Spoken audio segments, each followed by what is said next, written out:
They're welcomed home with open arms, tears of joy, saluted for their service. But when these brave men and women are getting back to their life on the home front, Hoosiers who promised to give their life for their country find their country isn't keeping its promise to them. My original claim was December of 2010. We're now April 2012. I don't think it takes a mathematician to figure out that's not correct. Dean Graham filed his claim with the Veterans Benefits Administration after returning from nearly a year in Afghanistan, when debilitating panic attacks and physical pain set in, all issues related to his time in service, which are eligible for disability compensation. When it came time to prove his disability and file a claim with the VA regional office in Indianapolis, he found out it wouldn't be easy. They're 20,000 files and almost 2 years behind on compensation pension claims. And so the wait began. Dean's disabilities prevent him from working, and without the compensation, he says he and his wife Patty, also a veteran, are desperate. We lost both our cars, we filed bankruptcy, and we had no safety net. And Fox 59 found Dean's case is just the beginning of bigger backups. July of 1996. So that's when this claim folder started, was in 1996. Lisa Wilkins served in the Air Force during the Gulf War. This stack of documents is her medical information for the disability claims she submitted, called a C-file. So my question is how can anyone legitimately use this to be able to track a veteran's progress with their disability? And that's what I'm concerned that the regional office is happening, is their filing and their process leaves a veteran just wondering, did they see it? Lisa says besides the wait and the uncertainty, the problem is accessibility.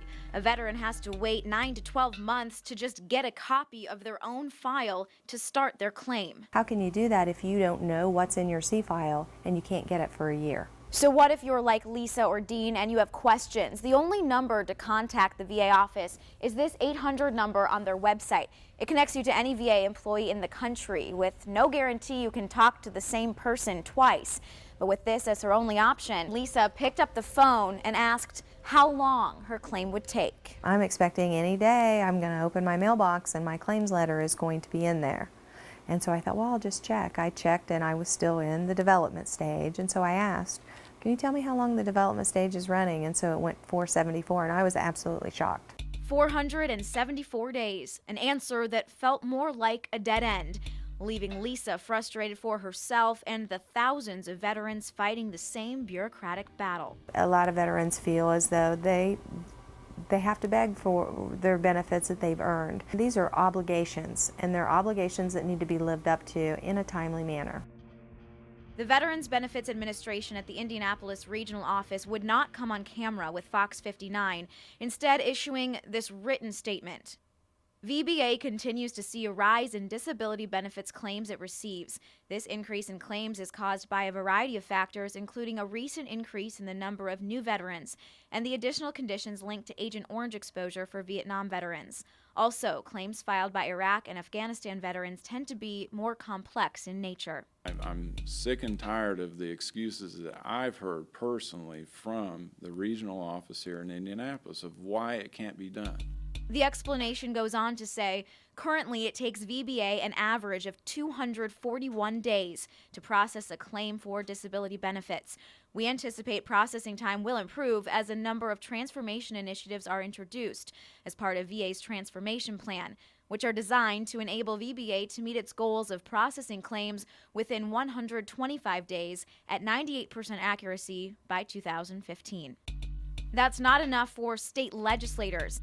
After learning of our investigation, Representative Mike Speedy and others are joining the fight, looking for ways to improve the process. These veterans are in our neighborhoods, we're related to them, and so it makes the government look bad when our neighbors and our family hear that it's not helping them. With so many Hoosier heroes not getting the help they need, Dean and Lisa are doing what they can to make a difference. Lisa is working with veterans organizations, giving them as much information as possible.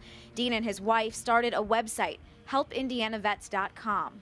But it's still anybody's guess how long it'll take until they and many other Hoosiers are taken care of the way they were promised.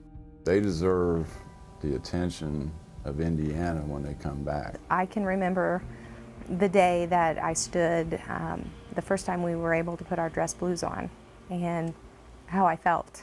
And it's important to me that my friends and family and people that I know and that support me know that I'm proud of my service in the military, and I want to make sure that all veterans are able to be proud of that service and that they're getting the benefits that they've earned.